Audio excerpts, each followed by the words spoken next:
Hello and আসসালামু আলাইকুম everyone. চলে এসেছি আজকের পিকনিক নিয়ে। আজকে 16ই ডিসেম্বর মহান বিজয় দিবস উপলক্ষে প্রায় সবাই পিকনিক করে থাকে, তো আমরাও ভাবলাম সবাই মিলে বাসার পিকনিক করব।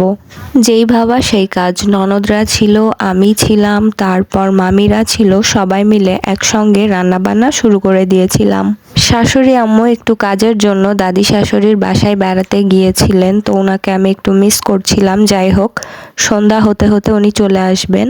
একদিকে তো বাসার মামিরা বড়রা সবাই মিলে রান্না বান্না করছিল, আর অন্যদিকে গোসল সেরে আমি একটু বেড়াচ্ছিলাম বাইরে। আর এই যে আমার সানায়া বুড়ি, ডালটা ইতিমধ্যে রান্না হয়ে গিয়েছে, আর ওপর দিয়ে এগুলো জিরার গুঁড়া ছেটানো স্বাদ বাড়ানোর জন্য।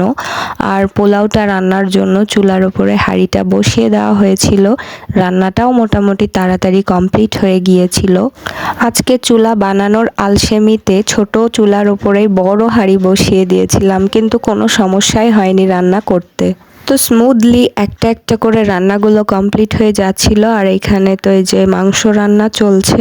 সারা দিনটা সবার সঙ্গে অনেক আনন্দ করেই কাটিয়েছি। আর রান্না বান্না শেষে যেহেতু আমাদের 3-4টা ফ্যামিলি এই বাসায় একসঙ্গেই থাকে, সবাইকেই সমান পরিমাণে খাবার সার্ভ করে দেওয়া হয়েছিল প্রথমে। তারপর আমরা যেই যার প্লেট নিয়ে একসঙ্গে হইচই করে খাওয়া দাওয়া করেছি।